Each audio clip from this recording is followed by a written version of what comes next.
یہ کہانی ہے ایک پرانے اسکول کی جو شہر کے باہری علاقے میں واقع تھا۔ اس اسکول کا نام تھا قدیم درسگاہ اور یہ اپنی پرانی عمارت اور افواہوں کے لیے مشہور تھا۔ لوگ کہتے تھے کہ یہ اسکول رات کے وقت بھوتوں کا اڈا بن جاتا ہے۔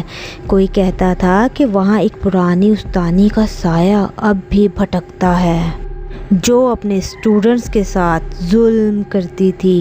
کوئی کہتا ہے کہ ایک چھوٹا سا لڑکا جو کئی سال پہلے اسکول میں مر گیا تھا اب بھی اپنی کتاب ڈھونڈتا ہے۔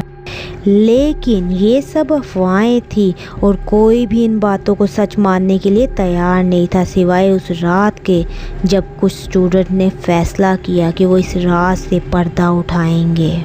ویڈیو کو شروع کرنے سے پہلے لائک، شیئر اور سبسکرائب ضرور کیجیے گا۔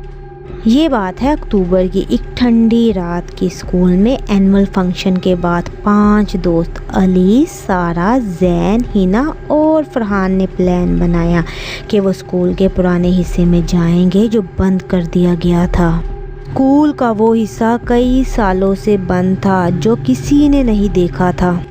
انہوں نے سنا کہ وہاں کچھ عجیب و غریب ہوتا ہے اور جوانی کے جوش میں انہوں نے سوچا کہ یہ مزاحیہ ایڈونچر ہوگا۔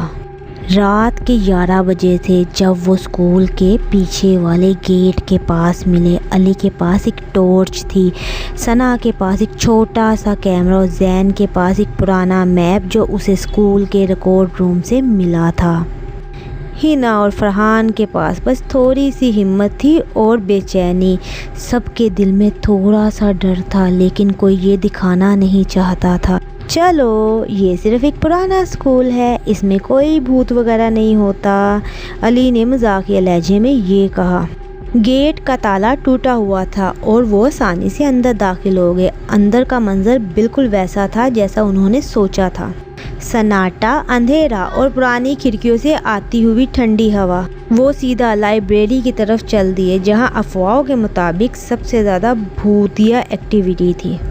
لائبریری کا دروازہ پرانا تھا اور جب انہوں نے اسے کھولا تو ایک عجیب سی آواز ہے جیسے کوئی چیز گر گئی ہو۔ سب کا دل زور سے دھڑکنے لگا لیکن زین نے ہنس کر کہا یہ تو بس ہوا کا جھونکا ہوگا۔ اندر کا منظر اور بھی خوفناک تھا۔ کتابوں کی الماریاں دھول سے بھری ہوئی تھی اور زمین پر پرانی کتابیں بکھری ہوئی تھی۔ ہوا میں ایک عجیب سی اسمیل تھی جیسے کچھ سڑ رہا ہو۔ سارہ نے اپنا کیمرہ نکالا اور تصویریں لینے لگی۔ یہ جگہ تو بالکل ہارر مووی جیسی لگ رہی ہے، لیکن اس کی آواز میں مذاق سے زیادہ ڈر تھا۔ اچانک ایک ہلکی سی خراش کی آواز آئی جیسے کوئی دھیرے دھیرے چل رہا ہو۔ سب رک گئے اور ایک دوسرے کی طرف دیکھنے لگے۔ یہ کیا تھا؟ ہنا نے پوچھا اس کی آواز کانپتی ہوئی۔ فرحان نے بولا شاید کوئی جانور ہو، لیکن وہ بھی ڈر چکا تھا۔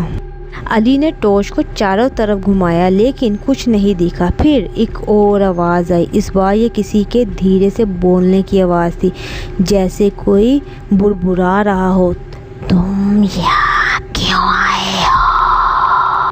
سب کے ہوش اڑ گئے۔ سارہ کا کیمرہ اس کے ہاتھ سے گرتے گرتے بچا۔ یہ کس کی آواز تھی؟ اس نے کانپتے ہوئے پوچھا۔ کوئی مذاق کر رہا ہے، زین نے کہا، لیکن اس کی آواز میں یقین نہیں تھا۔ انہوں نے فیصلہ کیا کہ وہ اور اندر جائیں گے، شاید کوئی ان کے ساتھ مذاق کر رہا ہے۔ لیکن جیسے ہی وہ آگے بڑھے لائبریری کا دروازہ اپنے آپ بند ہو گیا۔ ایک زوردار آواز کے ساتھ دروازہ لاک ہو گیا۔ اب یہ کیا تھا؟ فرحان چلایا اور دروازے کو کھولنے کی کوشش کی لیکن وہ نہیں کھلا۔ اب سب کے چہرے پر ڈر صاف دکھائی دے رہا تھا۔ ٹارچ کی روشنی میں انہوں نے دیکھا کہ لائبریری کے اندر کا منظر بدل رہا ہے۔ کتابیں اپنے آپ الماریوں سے گر رہی تھی اور ایک عجیب سی ٹھنڈک چاروں طرف پھیلنا شروع ہو گئی تھی۔ اچانک سارہ کے کیمرے کا فلیش اپنے آپ چل گیا اور اسکرین پر ایک تصویر ابھری۔ تصویر میں ایک چھوٹا سا لڑکا دیکھا جس کا چہرہ سفید، وہ ان سب کو گھور رہا تھا۔ سارہ چیخنے لگی، یہ کیا ہے یار؟ اور کیمرہ زمین پر گر گیا اس کے ہاتھ سے۔ اب آوازیں اور تیز ہو رہی تھی، کوئی بول رہا تھا میری کتاب مجھے دو، میری کتاب مجھے دو۔ آواز ایک چھوٹے بچے کی تھی، لیکن اس میں ایک عجیب سی گرمی تھی، جیسے کوئی غصہ ہو۔ علی نے ٹارچ کو ایک طرف گھمایا اور وہاں ایک چھوٹا سا سایہ جو دھیرے دھیرے ان کی طرف بڑھ رہا تھا۔ اس کے ہاتھ میں ایک کتاب تھی، لیکن اس کا چہرہ بالکل صاف نہیں دکھائی دے رہا تھا۔ سب کے دل زور زور سے دھڑکنے لگے۔ ہنا نے کہا ہمیں یہاں سے نکلنا ہوگا، لیکن نکلنا اتنا آسان نہیں تھا۔ لائبریری کے اندر کا دروازہ بند تھا اور کھڑکیاں بھی ایسے بند کی جیسے کسی نے سیل کی ہو۔ فرحان نے ایک الماری کو ہلا کر دیکھا، لیکن اس کے پیچھے سے ایک اور آواز آئی۔ اس بار یہ ایک عورت کی چیخ تھی، تم میری کلاس میں کیوں آئے ہو؟ آواز اتنی تیز تھی کہ سب کے کان بند ہو گئے۔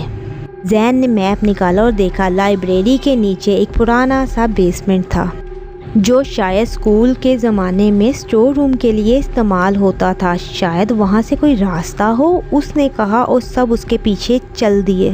اور جب وہ نیچے اترے تو وہاں کا منظر اور بھی خوفناک تھا۔ پرانی کتابیں، ٹوٹے ہوئے فرنیچر اور ایک عجیب سی گندی سی اسمیل جو جانور کے مرنے سے آتی ہے۔ ٹارچ کی روشنی میں انہوں نے دیکھا کہ دیوار پر لکھا ہوا تھا، یہاں سے کوئی نہیں جاتا۔ اب ان کے پاس کوئی راستہ نہیں تھا۔ ایک دوسرے کا ہاتھ پکڑ کر آگے بڑھ رہے تھے اور ایک دم ٹارچ کی روشنی بند ہو گئی۔ جب آن ہوئی سارا غائب تھی۔ سارا کہاں گئی؟ ہنا رو پڑی۔ علی نے اسے چپ کروایا اور کہا ہمیں ہمت رکھنی ہوگی، وہ یہیں ہوگی۔ لیکن وہ غلط تھا۔ سارا کا کیمرہ زمین پر پڑا تھا اور اس کی سکرین پر ایک اور تصویر تھی۔ اس بار ایک پرانی عورت کا چہرہ تھا۔ فرحان نے کیمرہ اٹھایا اور دیکھا کہ تصویر میں عورت کے پیچھے سارا تھی جو رو رہی تھی۔ اب وہ 4 ہی بچے تھے۔ انہوں نے فیصلہ کیا کہ ہم بیسمنٹ کے اگلے کونے تک ضرور جائیں گے، شاید کوئی راستہ مل جائے۔ اچانک انہوں نے آگے دیکھا، ایک چھوٹا سا بچہ کھڑا تھا جس نے انہیں بولا میری کتاب واپس دو۔ زین نے ہمت کر کے پوچھا تمہاری کتاب کہاں ہے؟ ہم تمہیں دے دیں گے۔ لیکن لڑکے نے بس مسکرایا اور ایک طرف اشارہ کیا۔ وہاں ایک پرانی الماری تھی جس میں ایک کتاب پڑی تھی۔ علی نے وہ کتاب اٹھائی اور لڑکے کی طرف بڑھائی، لیکن جیسے ہی اس نے کتاب چھوئی وہ غائب ہو گیا۔ اور پھر سب کچھ بدل گیا۔ بیسمنٹ کا دروازہ کھل گیا اور ایک تیز روشنی آئی۔ جب روشنی کم ہوئی تو سارا وہاں کھڑی تھی، لیکن اس کی آنکھیں خالی تھی۔ تم سب میری کلاس میں رہو گے، اس نے کہا، اور اس کی آواز ایک پرانی عورت کی تھی۔ وہ سب چیختے ہوئے بھاگے، لیکن اسکول کا ہر دروازہ بند تھا۔ صبح تک جب اسکول کا چوکیدار آیا تو اس نے صرف 5 اسٹوڈنٹس کے بیگ دیکھے، لیکن وہ خود کہیں نہیں تھے۔ لوگ کہتے ہیں کہ وہ اب بھی اسکول میں ہیں، اس پرانی استانی کی کلاس میں جو کبھی ختم نہیں ہوتی، اور رات کے وقت اگر کوئی اس اسکول کے پاس سے گزرے تو انہیں ایک چھوٹے لڑکے کی آواز سنائی دیتی ہے جو اپنی کتاب مانگتا ہے۔ ویڈیو پسند آتی ہے لائک شیئر اور سبسکرائب کر کے جائیے گا۔